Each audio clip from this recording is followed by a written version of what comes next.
Gracias por estar en esta mesa que realmente yo creo que es de excelencia por los invitados y los disertantes. Mi nombre es Diego Gianni, yo soy médico infectólogo, yo soy jefe de la unidad de infectología del Hospital Vélez Sarsfield de Capital y médico del Servicio de Infectología de CEMIC. En esta mesa, en colaboración con API y OPS, tenemos la dicha de contar con, como les dije antes, expertos en el tema que nos toca hoy, que va a ser sepsis. Voy a presentar a mi coordinadora, que es la doctora Pilar Ramón Pardo. La doctora Pilar Ramón Pardo es médica, tiene un doctorado en la Universidad Complutense como médica internista en Madrid, pero además es coordinadora del programa especial de resistencia antimicrobiana para OPS, con un amplio recorrido en la prevención de enfermedades en prácticamente todo el mundo. Así que es un placer también, como les dije, estar con ella. Pilar, te dejo la palabra. Muchísimas gracias, Diego. En primer lugar, me gustaría, en nombre de la Organización Panamericana de la Salud, Oficina Regional de la Organización Mundial de la Salud para las Américas, dar las gracias a la Asociación Panamericana de Infectología y a la Sociedad Argentina de Infectología por la oportunidad de estar acá con ustedes y celebrar juntos esta mesa de sepsis, ¿no? Es tremendamente oportuna, ¿no? Aparte de la coincidencia de que justo ayer fuera el Día Mundial contra la sepsis, que tuvo eventos en todo el mundo llamando la atención sobre este importante problema de salud pública, ¿no? Un importante problema de salud pública con una carga de mortalidad, de morbilidad importantísima en todo el mundo, también en la región de las Américas, que sin duda está todavía mal cuantificada, ¿no? Tenemos que conocer mejor cuál es el número de personas afectadas para de alguna forma llamar la atención a las autoridades sanitarias, a los gobiernos, a las sociedades científicas sobre el problema. Es un problema que requiere la colaboración de todos, de diferentes aspectos, y por eso no es casualidad que en esta mesa están representadas organizaciones, instituciones científicas con las que la Organización Panamericana de la Salud tiene un acuerdo específico también de colaboración, de trabajar juntos para la sepsis. Tenemos acá representantes del Instituto Latinoamericano de Sepsis, una de las mejores instituciones a nivel global para conocer esta carga de enfermedad. Tenemos aquí a los colegas de las unidades de cuidados intensivos y terapia crítica de toda Latinoamérica e Iberoamérica, representados por la FEPINCI. Tenemos también aquí otra organización científica muy potente en la región de las Américas, que es la Asociación Americana de Microbiología, con la cual también tenemos un acuerdo de colaboración. Y también tenemos, desde México ha llegado un representante de la Global Sepsis Alliance. Es decir, no solamente los ponentes, sino las instituciones que les respaldan son de capital importancia para trabajar juntos en disminuir la carga de sepsis en la región de las Américas. Yo no voy a tomar más tiempo de la mesa para dejar el espacio a las ponencias y te devuelvo la palabra, Diego. Gracias, Pilar. Bueno, el primer disertante es Rafael Moraes, que va a hablar de sepsis en Latinoamérica, situación actual, lecciones aprendidas tras la pandemia de COVID. Rafael es médico internista del Hospital de Clínicas de Porto Alegre, es director del Instituto de Sepsis de Latinoamérica y además, bueno, tiene una amplia experiencia y autor de múltiples trabajos en relación a la medicina crítica, así que es un placer, Rafael, escucharte. Gracias, Diego, gracias, Pilar, por su invitación, por poder hablar en esto que es uno de los mayores problemas de salud que tenemos, ¿no? Este es el mapa del mundo que tenemos de la incidencia de sepsis, ese mapa tracedado de antes de la pandemia viral, ¿no? Las partes más oscuras muestran los países que tienen la mayor incidencia, y aunque la incidencia se redujo por 37%, que la mortalidad también se reduciendo, tenemos por año como 49 millones de casos de infecciones que causan alrededor de 11 millones de muertes, o sea, son 20% de las muertes globales y 85% de estas muertes están en países de ingresos bajos o medianos. Cuando se intenta aislar las muertes por las causas por patógenos bacterianos, se estima algo como 13 millones de muertes por año, siendo 4 millones por infecciones respiratorias, 3 millones por infecciones del torrente sanguíneo y 1,3 millones de infecciones abdominales. La incidencia y la mortalidad varían sustancialmente entre las regiones, siendo 5 veces mayor en África do que en Europa. Esto se refleja también en la resistencia antimicrobiana, que es un problema creciente que se tornó ainda mayor con la pandemia viral. Países con las tasas de mortalidad más altas no tienen o no han publicado un plan nacional de acción para combatir la resistencia antimicrobiana y tienen acceso deficiente a servicios básicos de salud y antibióticos. Y las diferencias son muy grandes entre los países, pero también dentro de los países. Los trabajos que ILAS, que Instituto Latinoamericano de Sepsis, tiene hecho en Brasil, muestran esto. Tenemos lugares que la mortalidad por sepsis se queda tan bajo como 9%, y tenemos lugares que esta mortalidad alcanza 60%. Las diferencias son básicamente la estructura de los lugares. Tenemos lugares que a los pacientes les es ofrecido ECMO y diálisis, y hay lugares que no hay siquiera lactato o antibióticos que puedan ser usados en estos pacientes. Vean, estamos hablando de algo como 11 millones, 15 millones de muertes al año antes de la pandemia viral. Pienso que este ya era un escenario terrorífico suficiente, pero que no geraba el miedo en la población que este nuevo virus generó. Un nuevo virus que llegó sin que teníamos una vacuna, que no sabíamos cómo hacer la prevención eficaz y que siquiera tuviera tratamiento. Vea, en estos 4 años, este virus ha infectado 770 millones de personas y causó 7 millones de muertes en 4 años. Lo que pasó es que esta nueva pandemia, esta nueva idea del nuevo virus, fez con que pensásemos o agísemos, funcionásemos como si estuviéramos volvido a la Edad Media. Estos escenarios de miedo hacen con que nuestro cerebro pase a agir de una forma muy primaria, casi animal, ¿no? Entonces, además del virus, pasamos por una epidemia de informaciones, de fake news, que nosotros llamamos de infodemia. Nosotros pasamos o aumentamos a usar tratamientos sin base científica, como cloroquina, ivermectina, mismo después que los trabajos mostraron que no eran eficaces, ¿no? Pero seguimos usándolos, pelo menos en Brasil, eso fue un problema gigante. Y también mantenemos o aumentamos el uso excesivo de antibióticos, ¿no?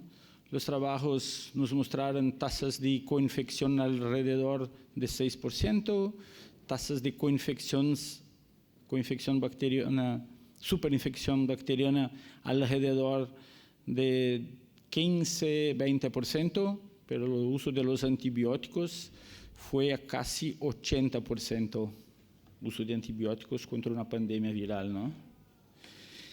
Aparentemente nos olvidamos de un aprendizado del renacimiento que nos es mostrado en esta foto, en esta imagen, no la creación de Messi, no, pero la creación de Adán. Miren que los ángeles alrededor de Dios hacen la imagen del cerebro, mostrando que nosotros somos seres pensantes, lógicos, coherentes, y que estas son las claves para que podamos salir de situaciones difíciles. Y aunque la vacuna no llegó a toda la población, ainda que demorou mais de ano para chegar em muitos sítios, podemos lograr o êxito de dizer que sim, conseguimos desenvolver uma vacuna para um novo patógeno em pouco mais de um ano. Estas são as curvas da mortalidade em Brasil. Em los maiores momentos tivemos mais de 3.000 muertes al dia, a curva verde. E podemos ver que quando começou a vacunação, diminuiu tremendamente o número de mortes e hoje temos uma situação controlada deste vírus. Tivemos que mudar a forma de pensar e de fazer estudos. Passamos a usar os estudos em plataforma. Não sei se diz a plataforma em espanhol. Sim? Não preciso dizer platform trials, posso dizer estudos em plataforma. Então, estudos que nos dão resposta mais rápida, que possibilitam avaliação simultânea de múltiplas intervenções, removendo os braços das medicações que não funcionam e aumentando a inclusão de pacientes em los braços que mostram que as drogas são úteis. Houve incentivo à investigação de terapias e tratamentos, sobretudo terapias dirigidas à desregulação imune, que era uma coisa que estava meio parada há quase 20 anos.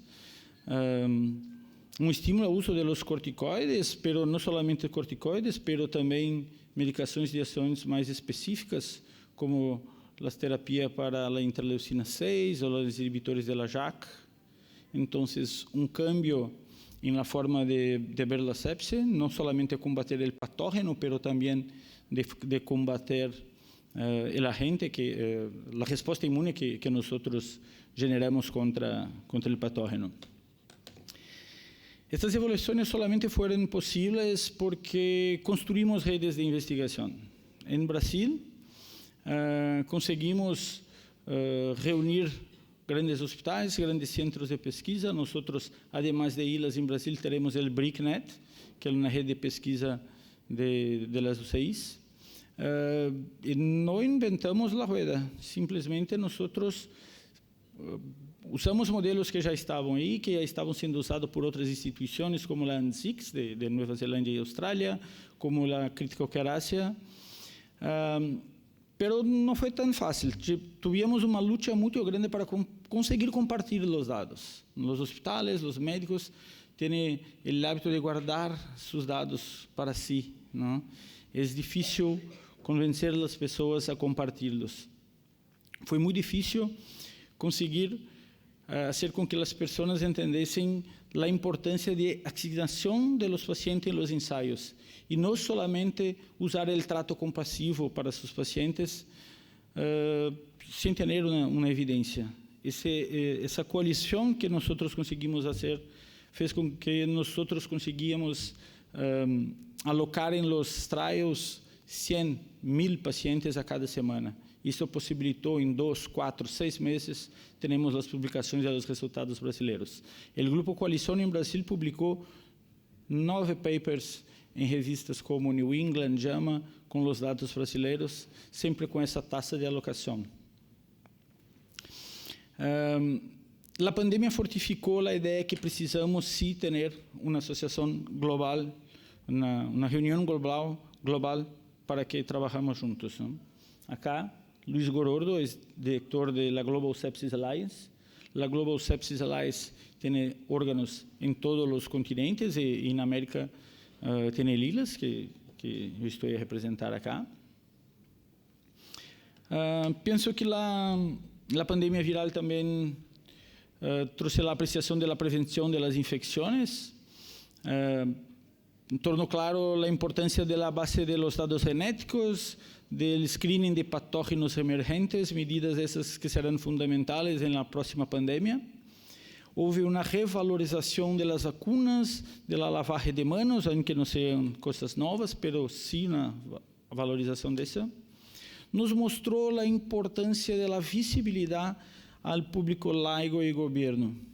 Novamente, temos por patógenos bacterianos de 11 a 15 milhões de mortes por ano, mais do que a pandemia causa. Pero não teremos o mesmo temor, o mesmo frémito para combater a sepsis bacteriana. E essa é uma luta que nós tentamos ter no momento. Para isso, tentamos fazer movimentos que deem mais visibilidade a este problema. A senhora Pilar ha hablado de ayer, o Dia Mundial de Combate a la Sepsis. E há 2 semanas, a Declaração de Berlim foi publicada, justamente trazendo ideias de como devemos agir, orientando governos e orientações de quais são as metas para alcançarmos em combate a sepsis. Também o Covid chamou a atenção sobre as complicações tardias. Muito se habla hoje sobre as complicações, as sequelas do Covid, que a literatura chama de Long Covid ou Long Covid Syndrome.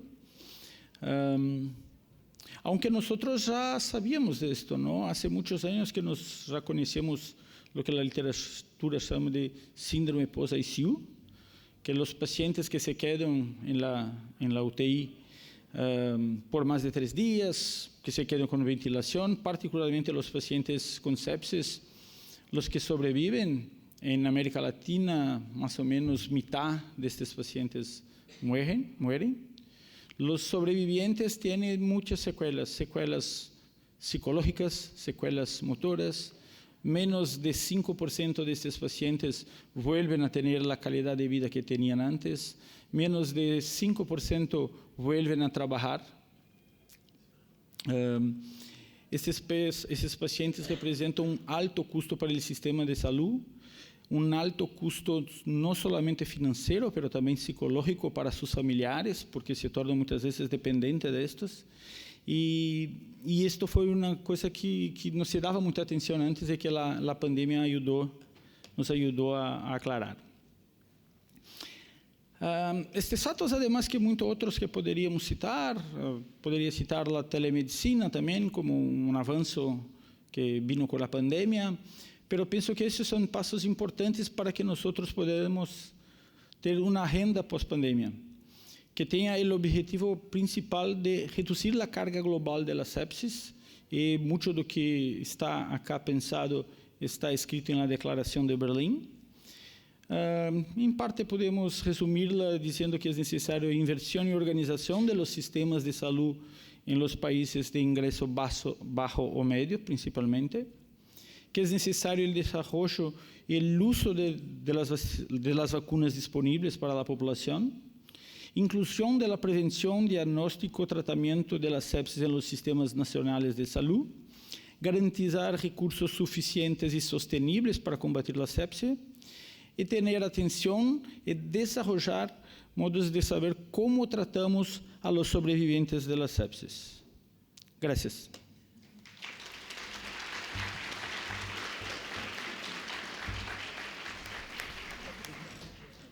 Gracias, Rafael.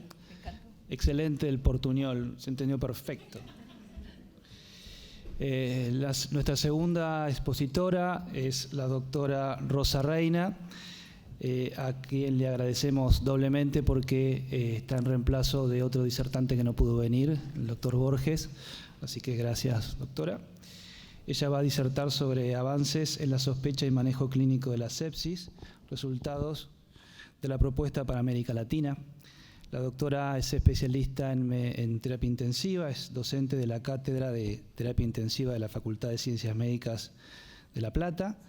Además, es consejera de la Junta Directiva de la Federación Panamericana e Ibérica de Medicina Crítica y Terapia Intensiva y es ex jefa del Servicio de Terapia Intensiva del Hospital San Martín de La Plata y ex presidente de la Sociedad de Terapia Intensiva.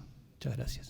Bueno, muchísimas gracias realmente por permitirme estar acá, por esta invitación y bueno, traigo obviamente los saludos del doctor Marcio, que lamentablemente no pudo venir.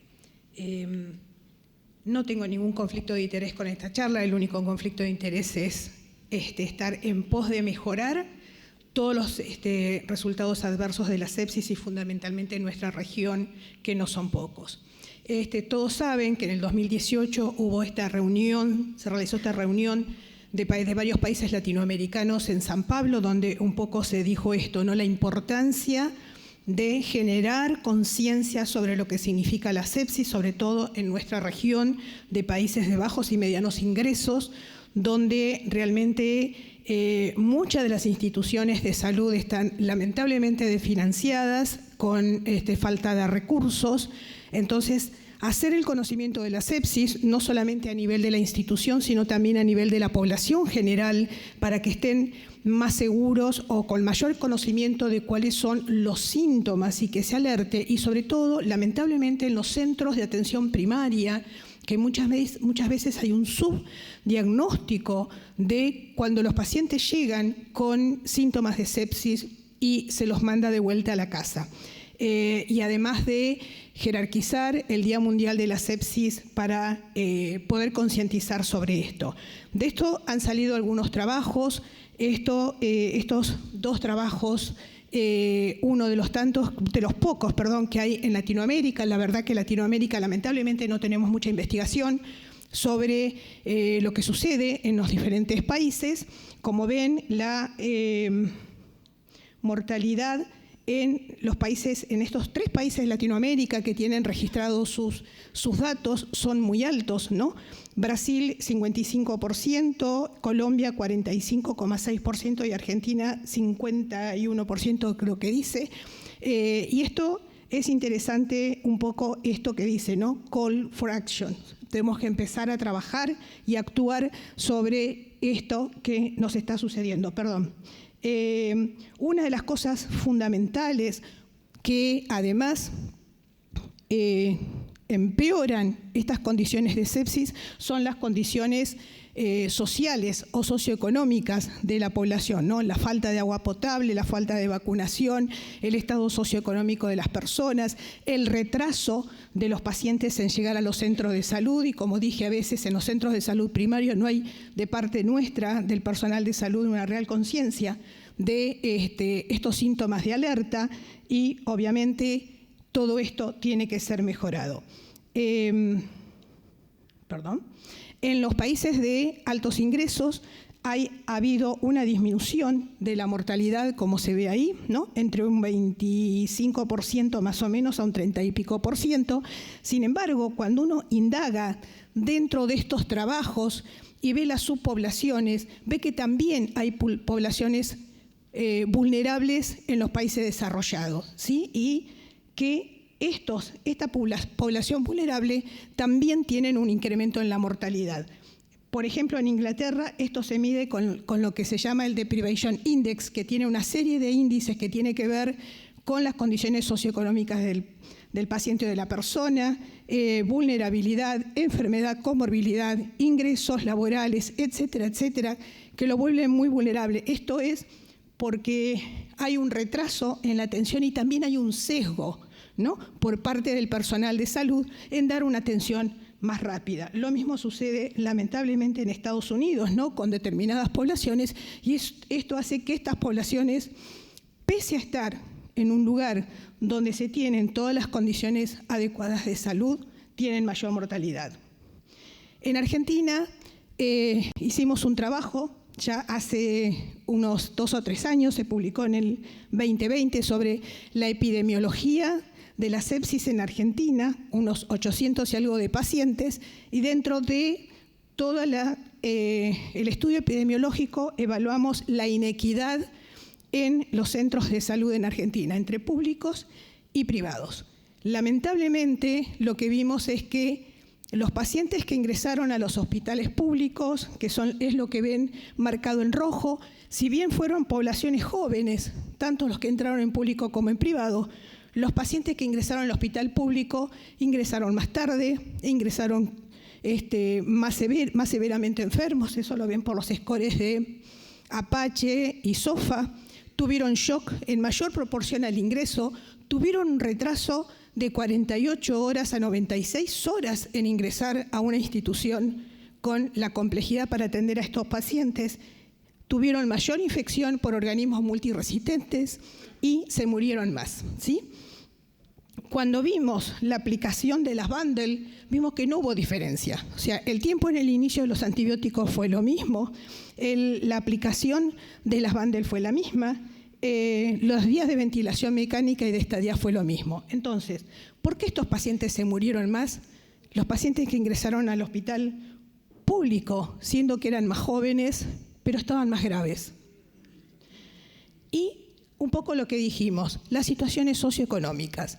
Muchos de estos pacientes habían tardado en ingresar a los hospitales por diferentes motivos. Situaciones laborales que no le permitían faltar a su trabajo, relativización de los síntomas, o habían ido a centros de atención primaria y los habían vuelto a mandar a la casa. Esta falta de conocimiento y de tener el alerta de parte de la población, ¿no?, de exigir que sean atendidos, y de parte a veces nuestra, el personal de salud, que no reconocemos y retrasamos el inicio del tratamiento. Y esto tuvo impacto en la mortalidad de estos pacientes, pese, repito, a ser pacientes más jóvenes, que estaban trabajando, pero que estaban en condiciones socioeconómicas no adecuadas. Además, la infección por organismos multiresistentes, sabemos que lamentablemente los programas de uso racional o uso responsable de antibióticos, de control de infección en los hospitales públicos, la verdad que hay muchos o que no lo tienen o que son muy pocos. Es un punto en el que hay que trabajar sin ninguna duda. Lamentablemente, colegas femeninas, les debo decir que también nosotras somos población vulnerable. Si bien los varones sépticos tienen mayor mortalidad, las mujeres no morimos menos, nos protegen las hormonas, pero tenemos que lidiar con esto, ¿sí? Este es un metaanálisis muy interesante que toma varios trabajos realizados. Hay menor ingreso de las mujeres se retrasan más en asistir a las instituciones de salud por diferentes motivos, familiares, etc. Menos uso de recursos, menos implementación de las bundles o se retrasan, retraso en el inicio del tratamiento antibiótico, retraso en el inicio de la ventilación mecánica, retraso en el inicio de los vasopresores, retraso en el inicio de terapias dialíticas si es que la necesitan. Bueno, hay un sesgo importante que obviamente hay que trabajar también sobre esto. Y seguimos charlando de una medida tan sencilla como es el lavado de manos. Todavía, pese a que la tasa de adherencia debe ser mayor al 80%, en los países de bajos ingresos no se llega, apenas se llega al 50%. Y los recursos necesarios para el lavado de manos rondan el 20%. Recursos que no son caros, ¿sí? No son costosos y, sin embargo, apenas el 20% tiene estos recursos. Entonces, también es un punto donde tenemos que trabajar. Perdón, ahí está. Este trabajo también es muy interesante, uno de los pocos trabajos que se hicieron en Latinoamérica en relación a programas de uso responsable de antibióticos. Fueron 7 países de Latinoamérica. Lo que se hizo fue primero un estudio preintervención, evaluar cuánto de las instituciones que entraron en este trabajo tenían un programa PROA, y eso fue entre el 40 y pico por ciento y el 90%, 94%. Se hizo todo un trabajo luego de educación y se hizo hincapié fundamentalmente en los indicadores de monitoreo y los indicadores de comunicación de los datos, que era donde había mucho más debilidad. Y luego se mejoraron estos números, ¿sí? Si bien no parece que fueran tantos, pero fueron significativos. Y una cosa importante, es uno de los pocos trabajos que muestra el ahorro significativo económico, ¿sí? Entre $3.000 a $40.000, que no es menor para los países de nuestra región. Poder ahorrar dinero haciendo un uso adecuado de los antibióticos. Lamentablemente fueron solo 3 países, pero bueno, por algo se empieza. Porque pasa esto, ¿no? Entre el 30 al 50% de los antibióticos no tienen una indicación precisa o directamente no tienen indicación. el 20 al 25% de esos antibióticos van a generar eventos adversos que hacen que los pacientes o fallezcan en la evolución, la peor evolución, o tengan mayor permanencia en las instituciones. Por supuesto, el aumento de la resistencia. Esto significa a nivel mundial 20 billones de dólares extras agregados a los gastos que significa la internación del paciente. Y los principios bioéticos. Todo esto que estamos hablando significa que tenemos que también tener una mirada bioética, ¿no? La beneficencia, la no maleficencia, la justicia.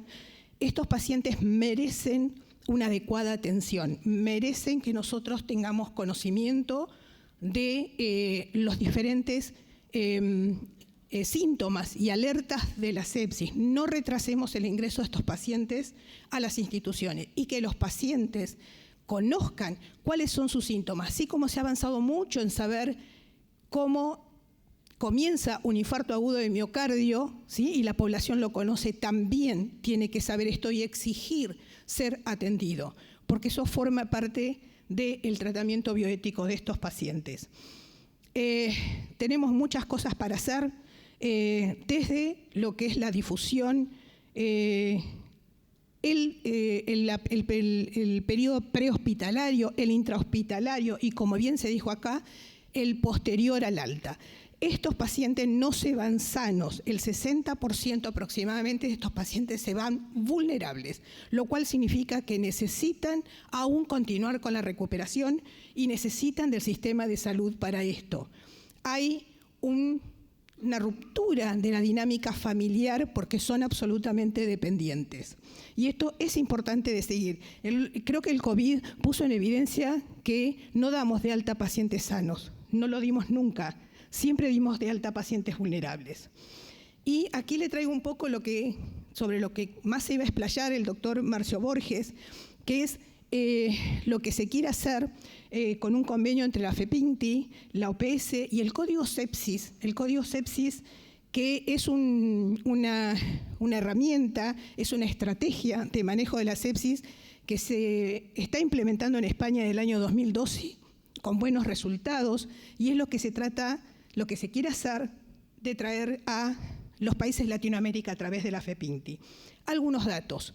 El cuadro de la izquierda lo que muestra en España, esto se publicó en el 2017, es lo que sucedía previo a la incorporación del Código Sepsis y posterior a la incorporación del Código Sepsis.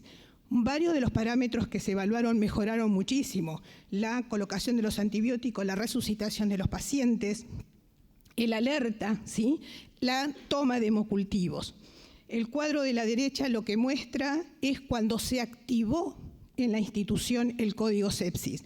También cómo rápidamente se identificaron aquellos pacientes en riesgo de empeorar y de tratar de evitar su ingreso a la terapia intensiva. Y también mejoraron los parámetros.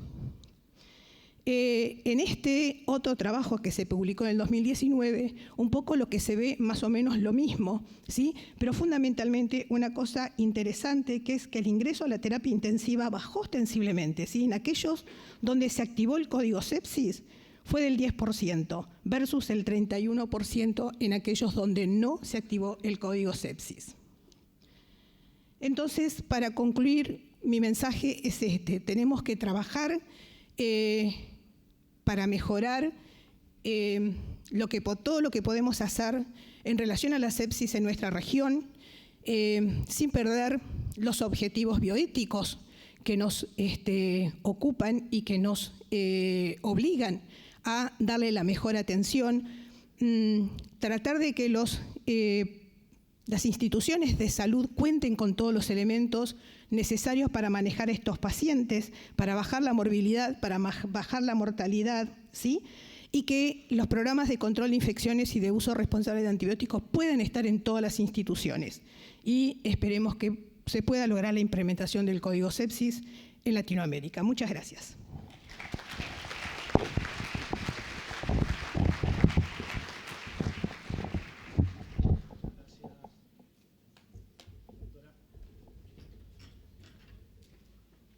Bien, Continuando con los disertantes, el siguiente es el doctor Gabriel Gutkins. El doctor nos va a hablar de la microbiología de la sepsis, la innovación para la toma de decisiones. El doctor Gutkins es microbiólogo, es doctor en farmacia y bioquímica, es investigador del CONICET, profesor titular de farmacia y bioquímica de la Universidad de Buenos Aires y además es miembro de la Asociación Americana de Microbiología y por supuesto es un gran placer tenerlo con nosotros y además autor también de múltiples trabajos en relación a detección de gérmenes multiresistentes y bueno, Gabriel, gracias. Gracias Diego, gracias Carmen, gracias a SADI, a la Asociación Panamericana y a la Asociación Americana de Microbiología que me pidió que hablara. No los hago responsables por lo que vaya a decir. Digamos, mi conflicto de intereses es me hago cargo de lo que digo por mí mismo, digamos, no transfiero. Una de las cosas que no soy es microbiólogo clínico. Es decir, yo no veo pacientes, nunca saqué una muestra, ¿sí? Entonces, es una opinión de alguien que hace investigación, desde un grupo de trabajo que hace investigación, de oportunidades para hacer algunas cosas un poquitito mejor. Sobre todo considerando que tenemos un montón de métodos de diagnóstico rápido, pero con estas cosas de la disparidad no están disponibles en todos los lugares. Tenemos hemocultivos automatizados o no. Y si eso no es lo mismo, ya empezamos mal con la velocidad de todo. Bueno, esto es acá. ¿Sí? Si quiere. Un trabajo que muchos de los infectólogos conocen y que aman es el trabajo de Tumbarello del 12. Digamos, no voy a explayarme, pero solamente para recordarles que estos eran la mortalidad en infecciones en bacteriemias producidas por Klebsiella, productoras de carbapenemasas, de KPC en aquella época. Y su línea de base era que, en base a los antibiogramas que se reportaban, que estaban obtenidas con una mediana de 76 horas post la obtención del cultivo, el 60% de los tratamientos empíricos eran inadecuados. Y eso se debía a cosas que tenían que ver, digamos, y les iba muy mal a los pacientes, por causas que tenían que ver con los pacientes, y había una causa que era independiente y sobre la que se podía trabajar, que era el tratamiento antimicrobiano inadecuado. La conclusión de Tumbarello, fantástica, fue la introducción del tratamiento con 3 antibióticos, no voy a trabajar sobre eso, pero lo que faltó decir, tenemos que trabajar sobre la velocidad del diagnóstico, que es crítica. Están los trabajos de Kumar, hay un montón de cosas que explican por qué es importante, ¿sí? Y de lo que voy a hablar casi todo el tiempo, o prácticamente el 99% del tiempo, es de el Malditov. Pero el Malditov, que causó una revolución y por sí mismo ya mejora la velocidad del diagnóstico por la identificación bacteriana apropiada, y eso es muy importante. Además, podemos intentar aplicarlo para conocer cuáles son los mecanismos de resistencia, ¿sí? Y el primer trabajo que causó realmente un hito importante fue la detección que había un biomarcador, una proteína de 11.409 de tamaño, que estaba asociada a la producción de KPC en aislamientos en Italia. Y les iba muy bien, digamos, uno hacía la identificación, veía el pico, productor de KPC. Y eso es importante, ¿sí?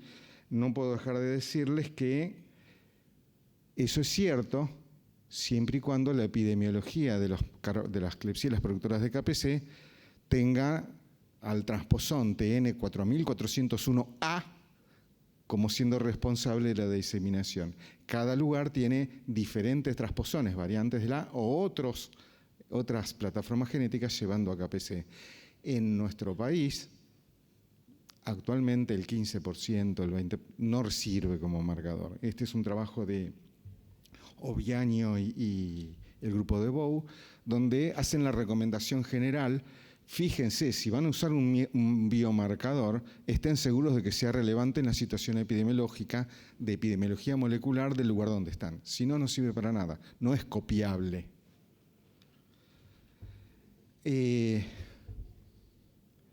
no puedo, del mismo grupo, no puedo dejar de decir que con sistemas actuales de Machine Learning también están utilizando marcadores, es decir, no descartan que se puedan usar, pero sobre el base del conocimiento de lo que tenemos, la vigilancia epidemiológica sigue siendo importante, y tienen un sistema que les permite detectar, usando marcadores de pequeño tamaño molecular, la presencia de OXA48 o la presencia de KPC en sus aislamientos. Es un trabajo bastante reciente de hace 2 años. En el principio de todos los tiempos del Malditov, dedicado a la detección de beta-lactamasas, hubo un trabajo de Papagianetsis junto con Marek Gniadiowski de Polonia, un conjunto muy destacado de científicos europeos, que propusieron un método para detectar CMI, una AMC plasmídica importante, que produce de vez en cuando algunos brotes y sobre todo tiene importancia en veterinaria, y diseñaron un método para detectar KPC que solamente llevaba, CMI, que llevaba 22 horas de procesamiento. Y era bueno. Esto es mucho mejor que el diagnóstico convencional para llegar a detectarlo, muchísimo más rápido, ¿sí? Pero en los laboratorios de microbiología clínica modernos es una eternidad y una cantidad de trabajo con las manos impresionantes. Basado en esto, nosotros en el laboratorio, en la Facultad de Farmacia y Bioquímica, copiamos la intención, pero cambiamos la forma de hacerlo. Y saben que la detección la identificación se hace en un rango de pesos moleculares, hay que mirar una ventana de tamaños moleculares chiquitita que llega hasta 20.000. Las beta-lactamasas son más grandes, hay que cambiar la ventana en la cual lo miramos y conseguimos hacer un protocolo que nos permite detectar CMI en colonias, que permite detectar en hemocultivos positivizados a propósito, en menos de 1 hora desde el que tenemos el cultivo positivo. ¿Sí? Ese fue el primer paper que pudimos hacer. El becario estrella, Roque, es el responsable de eso. Más adelante intentamos hacerlo sobre algo, digamos, CMI es importante, KPC2 es mucho más importante. ¿Sí? Estamos de acuerdo. Y hicimos el mismo protocolo, esto es, empezamos trabajando con microorganismos limpios genéticamente a los que les pusimos KPC2 y vimos si había un pico que detectaba KPC2, el pico de KPC2, la proteína madura de KPC2, si se podía detectar o no. Vimos que se podía, hicimos hemocultivos positivizados a propósito, digamos, esto es, inoculados con un montón de microorganismos de nuestra colección, muy bien caracterizados genéticamente, y vimos que se puede hacer, se puede detectar KPC2 muy rapidito. Y están marcados cuál es el rango del pico que se detecta, que es fácilmente discriminable de los que no producen. Más adelante, y esto fue presentado en este congreso, como una parte y otra parte ya fue publicada, lo hicimos sobre hemocultivos reales de pacientes. Es un trabajo que hicimos junto con el Hospital de Clínicas y con el Hospital Alemán, y sobre muestras de orina y sobre pátimas, en los cuales intentamos recuperar rápido, como se hace también para las identificaciones, para acelerar el diagnóstico. Y nos vuelve a dar lo mismo, ¿sí? Esto no es un método aprobado por salud pública. Todavía tenemos que cumplir etapas de validación y, digamos, vamos a concluir pidiendo colaboración para hacerlo. Pero esto es 40 minutos por muestra, o si quieren 1 hora y media, 1 hora después de haber empezado a cargar las pátinas, está el resultado. ¿Hay KPC2 o no hay KPC2? Hemocultivo positivo, un hemocultivo automatizado lo vamos a ver antes, un hemocultivo convencional lo vamos a ver más tarde. Pero eso es una diferencia impresionante en la velocidad para saberlo, ¿sí?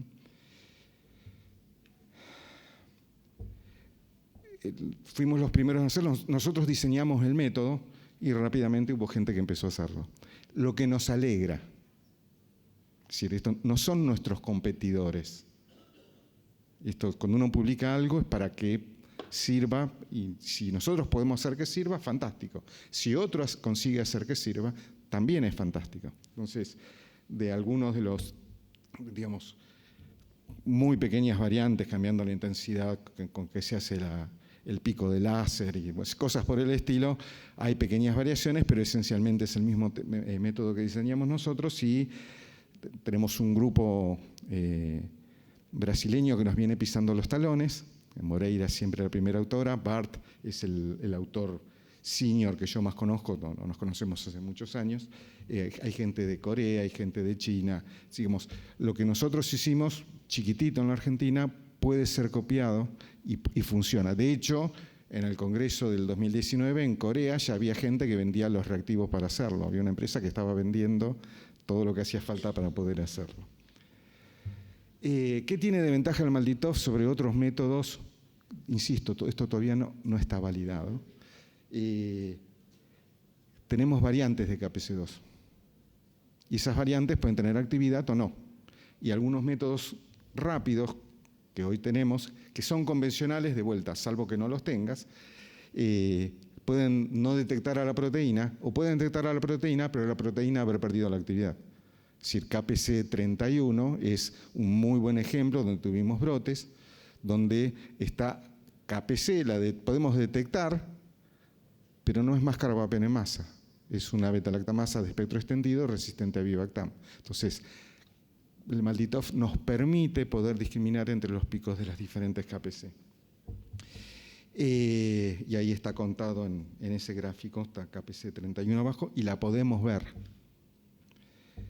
Acá está contado, creo que sigan solamente la línea, lo que sería la tercera línea de acción, donde cambian, digamos, ¿qué tiene de malo el MALDI-TOF así como lo usamos nosotros comparado, o una pequeña desventaja? Que nosotros hacemos una extracción, cuando se hace identificación se hace una extracción convencional, no se hace la extracción en lo posible, y si se hace de otra manera, y usamos una matriz diferente que es el ácido sinapínico, y hay otras matrices que se podrían usar porque la clásica no sirve para proteínas de alto peso molecular. En este trabajo que hizo Agustina, cambió el método de extracción, y con un método de extracción universal, usando isopropanol en lugar de acetonitrilo confórmico, se puede hacer tanto la identificación si lo ponemos sobre la matriz de HCCA, o se puede hacer la detección de la carbapenemasa si lo ponemos sobre la matriz de sinapínico. Digamos, un solo procesamiento y llegamos al resultado de identificación y de el mecanismo de resistencia presente. Entonces, ¿por qué a mí me parece, a mí me parece esto, y esto puede ser movible a cualquier otra cosa que esté dando vueltas que pueda aparecer en nuestro mercado futuro, en nuestro mercado de herramientas diagnósticas, es que la detección se puede hacer en cuanto está el hemocultivo positivo. Para los que tienen el equipo, es gratis. No es gratis, pero no cuesta nada. Realmente es ínfimo el costo, ¿sí? La detección en muestras de vigilancia, si lo aplicáramos, también permitiría cohortizar pacientes. Entonces, un montón de intervenciones que no podemos hacerlo porque nos enteramos después de que estuvieron mezclados.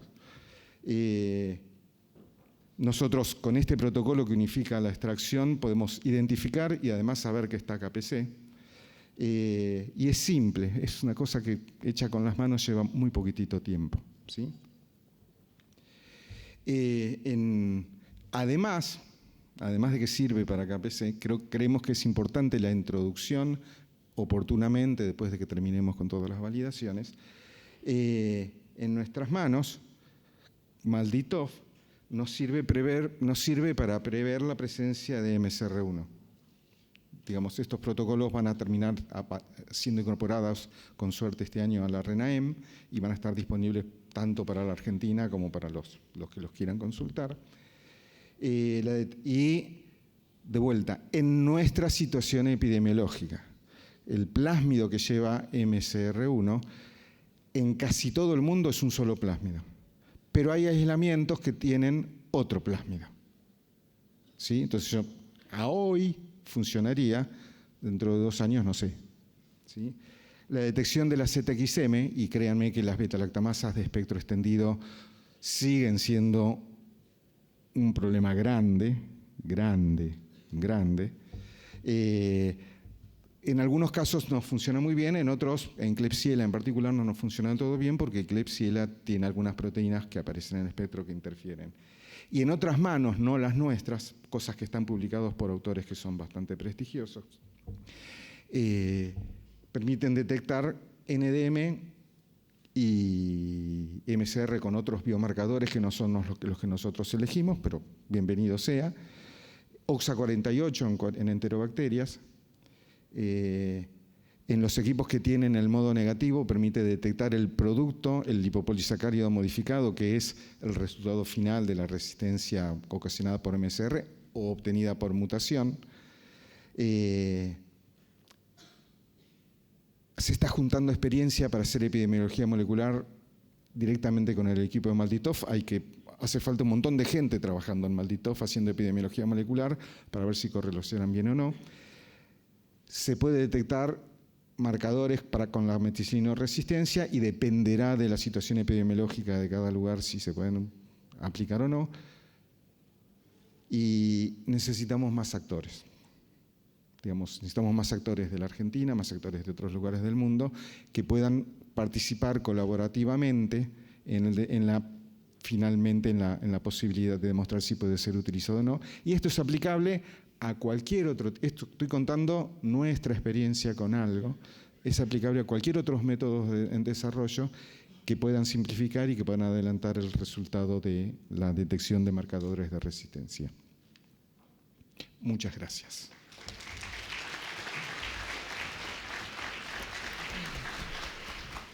Muchas gracias, Gabriel. Me olvidé los agradecimientos a los chicos del laboratorio, Agustina, Roque, José, etcétera, todo el laboratorio, al Hospital de Clínicas, al Hospital al Alemán, el apoyo de BD por proveernos algunos reactivos que no podíamos comprar y cosas por el estilo. Si no me pegan. Y te sobraron 3 minutos. Muy bien. Excelente. Bien, gracias, doctor. El último disertante es el doctor Gorordo del Sol, Luis Antonio, que nos va a hablar de la implementación de guías y protocolos para la detección y manejo de sepsis, utopía o realidad. Esa es la pregunta. El doctor es especialista en emergentología y medicina crítica y es director de la Global Sepsis Alliance, con gran experiencia en la implementación de guías de manejo de sepsis en varios países de Latinoamérica y en México, que es su país. Gracias. Muchas gracias. Buenas tardes a todos y gracias por la invitación tanto a API, a SADI y a OPS y a nombre de la Global Sepsis Alliance. Tengo el gusto de ser el chairman del Día Mundial de la Sepsis este año y de Sepsis México, pues muchas gracias por la invitación. Como siempre, afiliaciones y conflictos de interés, ninguna relacionada a esta ponencia en particular. Y pues esta es la agenda de los puntos que quisiera tratar durante estos siguientes 20 minutos. Pero antes de pasar a esta parte, me gustaría preguntarles, me imagino que la mayoría infectólogos, ¿no? Sí, bueno, no están hablando con el enemigo. Yo soy el que ponía mero banco a todo lo que se movía. Ya no, ¿no? Ya pasé esa etapa de la vida. Y ahora le pongo ceftriaxlinda, no es cierto. Pero lo que nos dedicamos es a tratar de traducir con estos protocolos, con estas guías de código sepsis y similares, ¿no? Y afines, a traducir lo que ustedes muy bien saben hacer de infectología y lo que los microbiólogos y los investigadores saben hacer de detección al usuario, al paciente, a la práctica. Y con eso tener mejores desenlaces clínicos. Y lo hacemos principalmente de urgencias y de la terapia intensiva, porque urgencias pues recibe el 80% de las sepsis de los hospitales. Todo viene de la comunidad. Y la terapia intensiva que recibe el otro 20%, que son las infecciones intrahospitalarias, que van a llegar a la terapia intensiva y que desafortunadamente son las que peor les van, ¿no? Las que son intrahospitalarias. Y yo quisiera saber cuántos ustedes en sus hospitales tienen código infarto o IAM o alguno parecido. Levanten la mano, así como para código infarto, por ahí. código MATER o emergencia obstétrica, uno de estos códigos de atención del embarazo? ¿Cuántos tienen código ictus de evento vascular cerebral? ¿Y código sepsis? 2, 3. Muy bien, perfecto. Más o menos así anda la realidad del mundo, no solo de Latinoamérica, del mundo, ¿no? Infarto, evento vascular cerebral, se llevan la mayoría de las capacitaciones. Por ahí hay código neutropenia, ¿no? Código de paciente neutropénico, que tiene que ver mucho con sepsis, por supuesto, ¿no? Les decía, ya presentaron hace rato este trabajo, es el trabajo del estudio EPIC-3, lo publicamos en 2020, 15.000 terapias intensivas del mundo, que ponen a la sepsis como la primera causa de ingreso y mortalidad en las terapias intensivas, 30% aproximadamente en el mundo, y en algunos países va del 15 hasta el 60% de mortalidad ya intra-UCI. Nos preocupan las infecciones asociadas a la atención de la salud dentro de la terapia intensiva, pues estas tienen una mortalidad mucho mayor que aquellas que se adquieren en la comunidad, y algunos agentes que todos conocemos que son dolor de cabeza, como los bancos resistentes, la Klebsiella blé, y la mascota de la terapia intensiva, que es el Acinetobacter baumannii, ¿no? Ahí la cuidamos, ahí vive, ahí la alimentamos, la bañamos con jabón, nada más para que el Acinetobacter quede muy limpio, y ahí vive, ¿no? Es nuestra mascota. Y son aquellos que aumentan, vean, 2.4, 1.9 y 1.4 el riesgo de mortalidad dentro de la terapia intensiva. México no es la excepción, este es nuestro estudio RENACE, lo publicamos en 2020. Uno de cada 8.3 ingresos a los servicios de urgencias de México, 68 hospitales participaron. Uno de cada 8 ingresos era un choque séptico y la mortalidad fue del 30 al 65%. 30% en los hospitales privados, 65% en los hospitales públicos, similar a la disparidad que tienen acá en Argentina. Y, por supuesto, el estudio SPREAD del grupo de ILAS, que es un estudio icónico de Latinoamérica también, 30 por cada 100.000 camas de terapia intensiva con una mortalidad de 55% global. Entonces, claro que es un problema, y la pregunta aquí sería ¿cómo hacemos para implementar un programa que ayude a tratar a estos pacientes y que impida que los urgenciólogos le pongamos mero banco a todo lo que se le pase por ahí, que usemos racionalmente los antimicrobianos, que tengamos una detección oportuna, que tomemos el cultivo a tiempo? El estudio RENACE, este de acá, el de nosotros, demostró que en urgencias solo se cultivaron al 18% de los pacientes y que la mayoría de los pacientes, que llegó al 80% de los cultivos de los pacientes, se cultivaron hasta 2 días después del ingreso a hospitalización. Es decir, no estamos cultivando pacientes, y si no cultivamos pacientes no tenemos esa información microbiológica y por lo tanto no conocemos epidemiología local y por lo tanto no conocemos resistencias locales y por lo tanto tenemos que usar la guía de quién sabe quién para ver si le pega a lo que decimos, ¿no? ¿Qué hicieron? Este metaanálisis me gusta mucho porque demuestra todas las formas en las que se puede implementar un programa, ¿no? Basado en sesiones, basado en competencia, en resolución de casos, en manejo de equipos, es decir, integrando al infectólogo para que le pierda el miedo a entrar a urgencias. Yo sé que entrar a urgencias es la boca del lobo, un lugar oscuro y feo allá en el sótano del hospital, pero somos bien buenas gentes, ¿no? Nos ven corriendo, pero si se acercan a nosotros les vamos a contar cuándo empezó, dónde empezó, con qué empezó, los antecedentes del paciente y por qué le estoy dejando o por qué le quiero dejar mero banco. Ya ustedes me dirán, no, espérate, déjale nada más una cefalosporina de segunda generación, se acabó el problema, ¿no? O déjale o no le dejes nada, no parece, requiere tal vez manejo sindromático.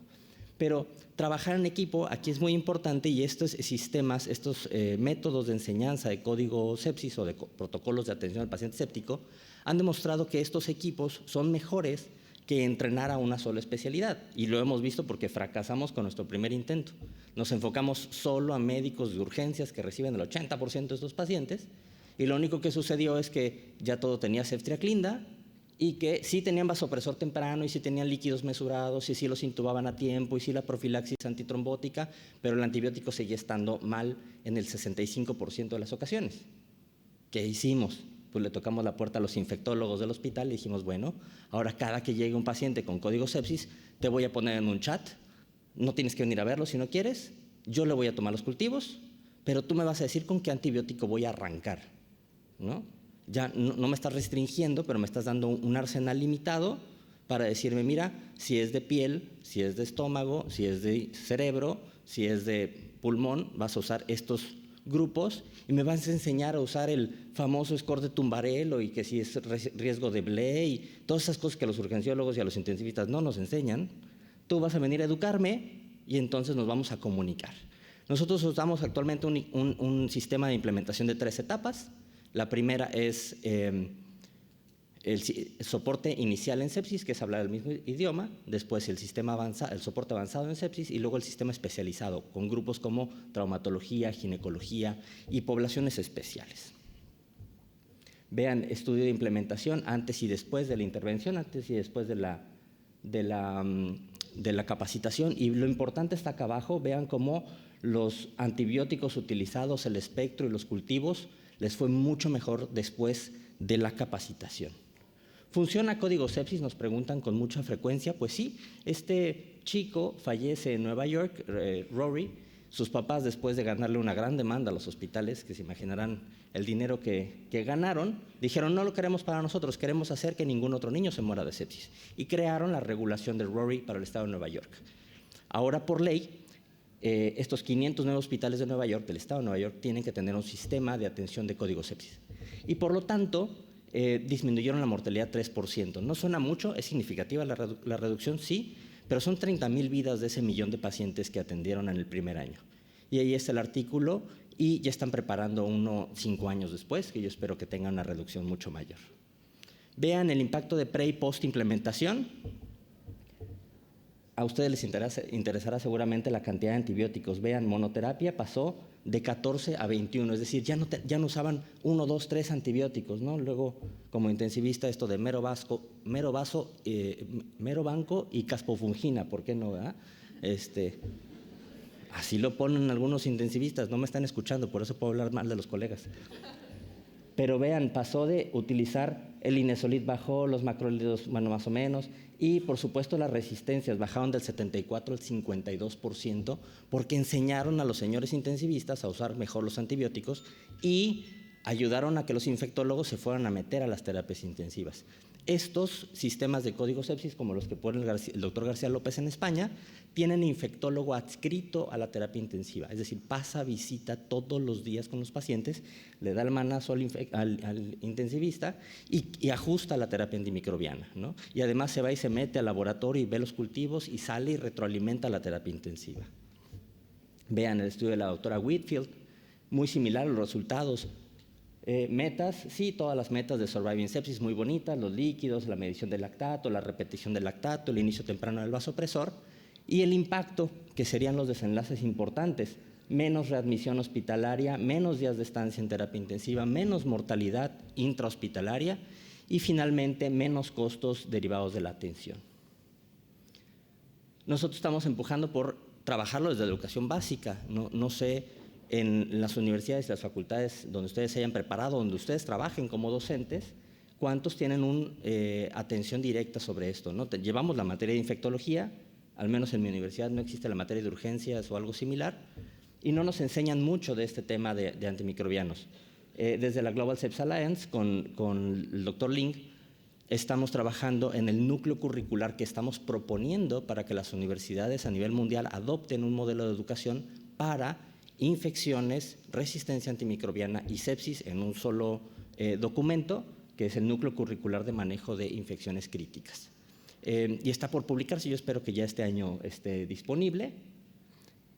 También tenemos educación continua. Nosotros acabamos de tener, ya lo decía Pilar hace rato y quien me sucedieron, el Día Mundial de la Sepsis fue el día de ayer, ¿no? Esta iniciativa que coordinamos o que se crea desde la Global Sepsis Alliance y que tiene a muchos actores en todo el mundo. No puedo dejar de mencionar a ILAS, por supuesto, que es una autoridad en América Latina y que tiene toda una plataforma educativa que ya se ha traducido a español también, no solo está en portugués, también está en español, y todos los recursos que ahí tenemos disponibles. Acaba de ser el 4º Congreso Mundial de Sepsis, que está disponible en YouTube.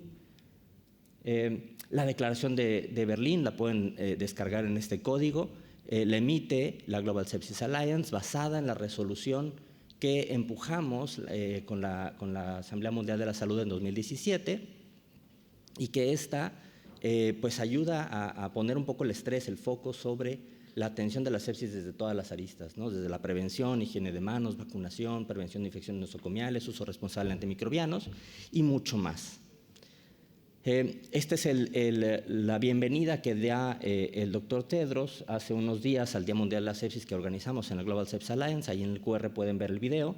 Y este documento de acá es el avance del compromiso de la resolución de la Asamblea Mundial de la Salud del 2017, el 70.7, sobre la sepsis en el mundo. Y aquí nos muestra qué es lo que la OMS reporta como avances preliminares, supongo, como avances de lo que se ha hecho con algunos Estados miembros que hayan adoptado esta resolución. Una vez que educamos, tenemos que tomar herramientas para la implementación, es decir, no solamente es transmitir el conocimiento y decir todos estamos de acuerdo y somos bien amigos de la sepsis y me voy a llevar bien con el infectólogo y con el microbiólogo y con el epidemiólogo. No es solamente hacer el acuerdo, sino llevarlo a la práctica.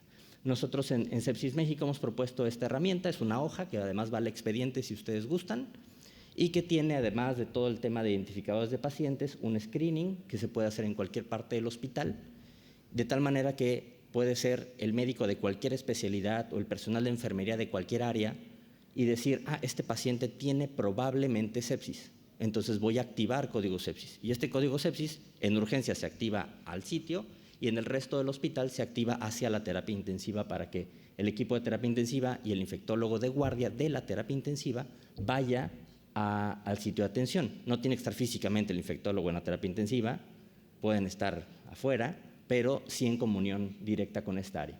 Y en la parte de atrás de la hoja, toda esta lista de cotejo de lo que se va haciendo, en qué momento, quién lo hace y por qué no lo hace, que es muy importante saber por qué hay variación en la implementación del código. La Sociedad de Críticas de Estados Unidos y la europea, la ESISM, tienen una app y ponen esto de ahí. Desafortunadamente nada más es el checklist de esos 5 pasos de la primera hora, no dan más información, pero bueno, son herramientas que nos ayudan a tropicalizarlo. Nosotros en el hospital donde yo trabajo, en el Juárez de México, desde el 2015, los amigos de la Unidad de Inteligencia y Salud Hospitalaria nos regalan este perfil microbiológico, ¿no?, que ya no se queda con el epidemiólogo. Es decir, si yo voy al hospital de al lado, para saber esto tengo que ir abajo de la escalera donde está la oficina del epidemiólogo y a ver si lo tiene disponible a la mano y si es digerible la información. ¿Qué hicieron aquí? Pues lo semaforizaron muy bonito y además lo pusieron por área. Este que les muestro es específico de la terapia intensiva de nuestras infecciones intra-UCI. El otro que ven arriba atrás de la puerta, a ver si lo puedo señalar aquí, no sé cómo se señala, pero bueno, el que está atrás de la puerta, al de aquel lado, es el de hospitalización. Es decir, cuando la terapia intensiva adopta a un paciente, ingresa a un paciente, sabemos con qué puede venir infectado de piso y cuál es el perfil de resistencia de piso, que es diferente al de la UCI incluso dentro del mismo hospital. Y los dos que ven abajo, en la parte inferior de la puerta, son los de profilaxis quirúrgica, ¿no?, para que también nos amarren un poquito las manos y nos digan, espérate, le vas a poner esto porque a nosotros ya el comité de infecciones y el subcomité de uso racional de antimicrobianos ha dictado unas guías locales de antibióticos, que no tiene que venir el infectólogo, no tengo que molestar a nadie a las 3 de la mañana si llega un paciente quirúrgico a la terapia intensiva, ¿no?, o a cualquier parte del hospital. Lo que tengo que hacer es ir a ver y dice patología ginecológica, traumática, abdomen, neuro, bla, bla, bla, todas las áreas, y seleccionar el antibiótico y nos dice por cuántos días y qué dosis y si se ajusta o no a la función renal, etcétera, etcétera. Entonces nos ayuda a traducir a los que no somos infectólogos cómo usar mejor los antimicrobianos. Y vean, este es el perfil, este es apenas de diciembre de este año, en junio deberían de habernoslo cambiado, no nos han mandado todavía, pero si comparo este con el del 2018, el del 2018 estaba todo en rojo, prácticamente todo era rojo, algunos amarillos, unos 2 o 3 verdes, y nos ha ido mejor en cuanto a disminución de las resistencias antimicrobianas, gracias a esta estrategia, que no depende de una app, que no depende de que venga el infectólogo, el epidemiólogo, sino que el médico residente que transcribe las indicaciones y para que el adscrito se los valide, pues ya sabe que de inicio le va a dejar A, B o C, ¿no? Herramientas de implementación que además sirven para retroalimentar el ciclo de la atención del código sepsis son, por ejemplo, este algoritmo, que es el algoritmo acelerado que publicamos en 2016 y que son 6 pasos en 10 minutos, es decir, 1 hora, la hora dorada de la sepsis, y así le llaman en algunos lugares. Y en esos 6 pasos, 10 minutos cada uno, nos dice del A, B, C, D, E, que todos conocemos, pero enfocado al paciente con una infección grave, y de nuevo va de la mano con la lista de cotejo que pueden ir ustedes tomando para decir se tomó el cultivo, se administró el antibiótico, se pidió una PCR porque pensamos que es viral, etcétera, ¿no? Y esto lo resumimos en la Declaración de Guadalajara que publicamos este año a propósito de la actualización de Surviving Sepsis, que fue en 2021, y que, por supuesto, es ideal para países y para terceros niveles y para países desarrollados, pero que Surviving Sepsis puede no estar muy bien adaptada a la realidad latinoamericana, ¿no? Especialmente en ambientes con recursos limitados. Por eso, en la Declaración de Guadalajara intentamos tropicalizar esta información y decir, bueno, no tendrás el biomarcador más nuevo, pero sí tienes clínicas, sí tienes tal estudio, sí puedes complementar y tomar decisiones. Finalmente, todo proceso se tiene que evaluar y por eso requerimos medir indicadores. Nosotros hemos propuesto esos 8 indicadores que además están publicados en el libro Sepsis Codex del doctor Marcio Borges, en donde hablamos sobre tiempo de falla orgánica, es decir, cuánto tiempo estuvo intubado, cuánto tiempo lesión renal, cuánto tiempo estuvo con vasopresor un paciente, por ejemplo, medición de lactato, tomar los cultivos dirigidos, ¿no? Que quitarnos, yo sé que ustedes ya lo saben, pero en urgencias nos enseñaron a policultivar a los pacientes. Si llega un paciente con tos y le queremos también tomar una punción lumbar para ver si no está infectado de ahí, ya nos enseñaron que tenemos que tomar cultivos dirigidos, ya lo hacemos mejor, pero esto te lo enseña Código Sepsis con el algoritmo y te dice, paciente que tiene síndrome infeccioso respiratorio, tómale expectoración y hemo, no le andes tomando un urocultivo, por favor, ¿no? Pero te lo dice, te lo tenemos que enseñar en Código Sepsis, ¿no? Líquidos y vasopresores mesurados y a tiempo, por supuesto, la evaluación de la perfusión, el tiempo puerta quirófano, que debe ser idealmente menos de 6 horas, y, por supuesto, el indicador de mortalidad, ¿no? Y cada uno de estos se puede tropicalizar a la realidad de sus hospitales. No podemos hablar de Código Sepsis si no hacemos conciencia pública de la sepsis, ¿no? Y mucho hablamos de tiempo puerta antibiótico, así como tiempo puerta fibrinolisis o puerta quirófano o puerta hemodinamia para el infarto. Tenemos que hablar puerta de tiempo de inicio de los síntomas a la puerta de urgencias para el manejo de la sepsis. Y por eso en la Global Sepsis Alliance y la iniciativa del movimiento del Día Mundial de la Sepsis hemos producido un montón de información que están traducidos al nivel LEGO para toda la población, que están ahí descargables y que además están como en 8 idiomas ya, si mal no recuerdo, de diferentes materiales para que ustedes puedan compartir. Si ustedes piensan hacer una campaña en su hospital o en su organización, pues ahí están. Y por supuesto la Global Sepsis Alliance como una organización sombrilla que toma a ILAS, a la regional asiática, a la africana, a la europea y a muchas otras pequeñas sociedades y organizaciones para decir qué podemos hacer. Conclusiones, pues implementar los protocolos no es una utopía, es una realidad, se puede hacer y tiene muchos beneficios, pero se requiere todo esto, capacitación, procesos, medición pre y post, seguimiento, evaluación, educación continua, paquetes de medidas, tropicalización de las herramientas y, por supuesto, evaluación de la calidad. Y yo creo que si todos estos otros códigos pudieron, el ictus, el EBC, el infarto, el código Mater, pueden, Código Sepsis también puede. Les dejo mi correo electrónico y de nuevo muchísimas gracias por la invitación.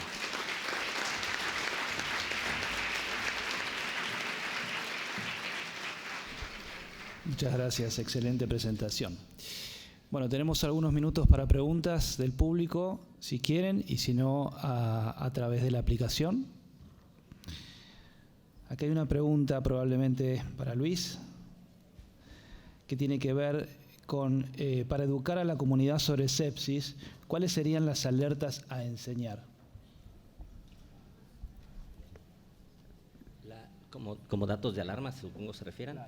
En el video educativo que estamos ahora, bueno, ahora no, salió hace como 3 años, pero que lo acabamos de actualizar por el tema de los virus y la COVID, hablamos sepsis como una mnemotecnia, ¿no? Está en inglés, ya la estamos trabajando en tropicalizarla a español, pero justo cada una de las letras de sepsis habla de datos de alarma, como fiebre, habla rara, desorientación, orinar poco, piel moteada. Esos son como los datos. Tienes una infección y algo de esto, ve a urgencias, ¿no? Gracias. ¿Alguna otra pregunta?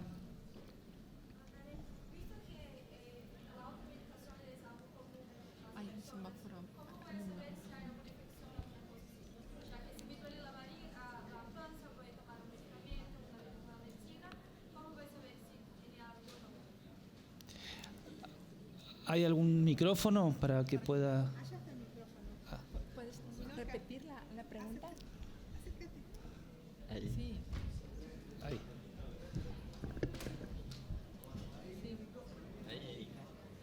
Ahí. Gracias. Sí. Adelante.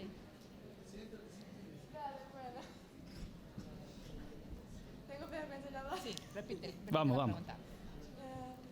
Visto que la automedicación es algo común en las personas, ¿cómo vamos a saber si hay alguna infección o no?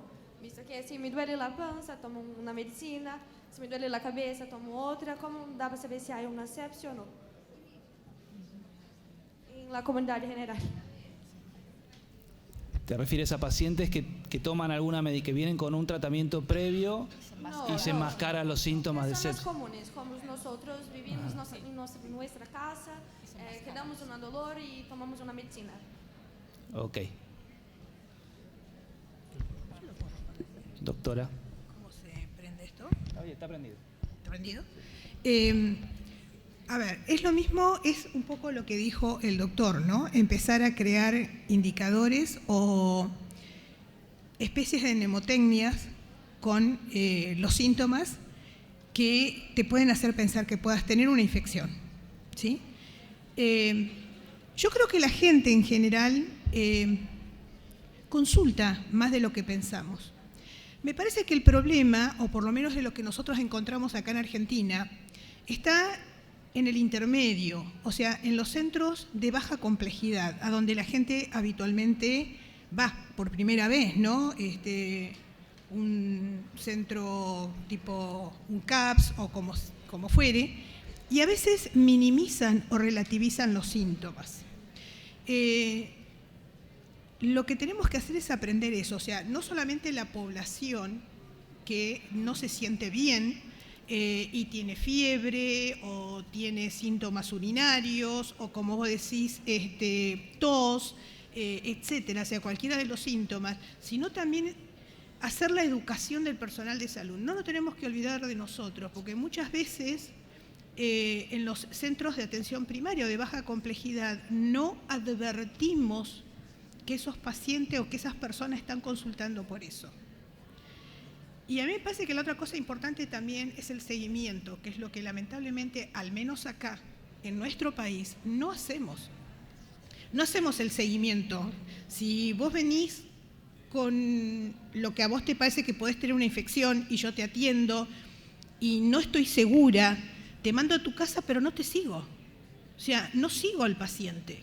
Y eso no está bien tampoco, porque a veces puede ser dudoso, claro que puede ser dudoso, pero también tenemos que hacer un seguimiento de ese paciente, decirle, bueno, volvé a las 12 horas, si además agregás esto, volvé, porque a veces, un poco como dijo, no, uno puede tener un esquema de síntomas, pero a veces se van agregando otros síntomas y a veces esos primeros síntomas son un poco borrosos, pero uno tiene que tener la alerta de que el paciente puede estar haciendo una infección y no hacer que progrese. No sé si eso responde un poco a la pregunta. Gracias. Una pregunta, Gabriel, en relación a... no todos los centros cuentan con Malditoff en nuestro país. Sabemos que, como se mencionó, el tratamiento precoz, dirigido y apropiado con antimicrobianos, tiene impacto en la mortalidad. ¿Qué podemos hacer en esos centros en donde aún no contamos con Malditoff? ¿Qué métodos podemos utilizar en reemplazo? Lo primero, nosotros somos un buen ejemplo. No tenemos Malditoff. En mi laboratorio, en la facultad, no tenemos Malditoff. Usamos en tiempo extra, en contraturno, el que nos prestan con mucha generosidad en el hospital de la universidad y en el hospital alemán, que nos quedan cerca. Entonces, no hace falta tener Malditoff en todos lados. Lo que hace falta es tener acceso, que no es lo mismo. ¿Sí? Entonces, en la Argentina el otro día en la reunión donde Roca contó muy bien todas las actividades de la RENAEM, usó como un ejemplo muy concreto de la ciudad de Rosario, donde, digamos, se armó una especie de consorcio, yo no sé cómo traducirlo en palabras, donde hay un Malditoff que atiende a un montón de lugares de la ciudad de Rosario. Y eso es mucho más económico, mucho más eficiente que cualquier otra cosa.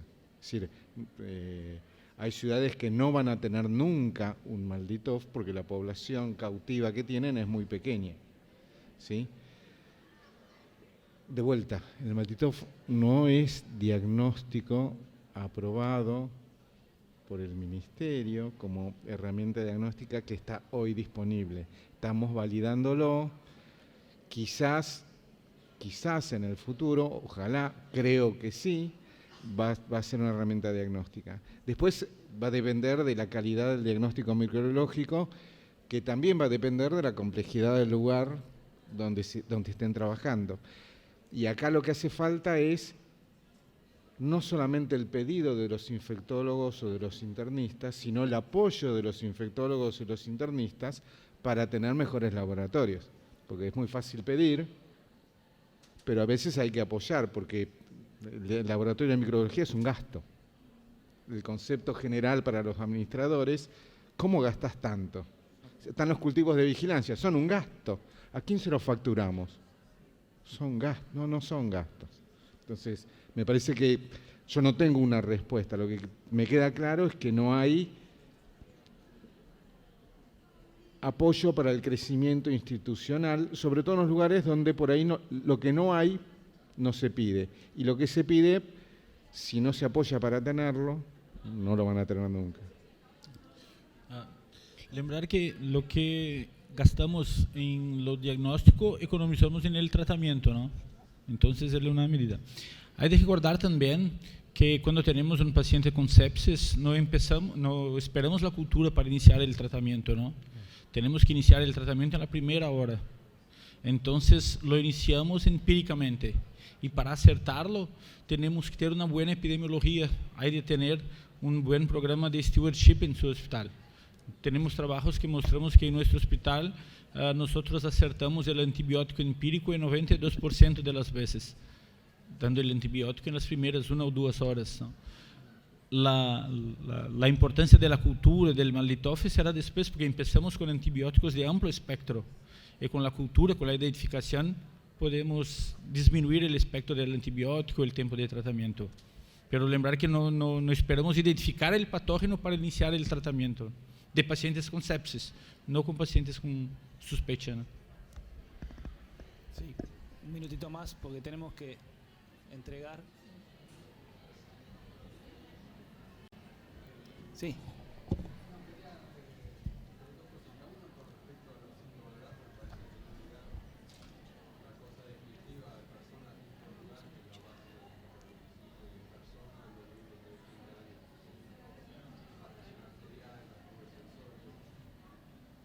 Bueno, y la pregunta es, hay cierta discusión sobre esto de la hora de oro, especialmente, digamos, en diferenciar lo que es el síndrome de respuesta inflamatorio, que es una especie de bolsa de gato que nuclea muchísimas cosas, y lo que es el shock. No sé si podrían comentar algo respecto a esto.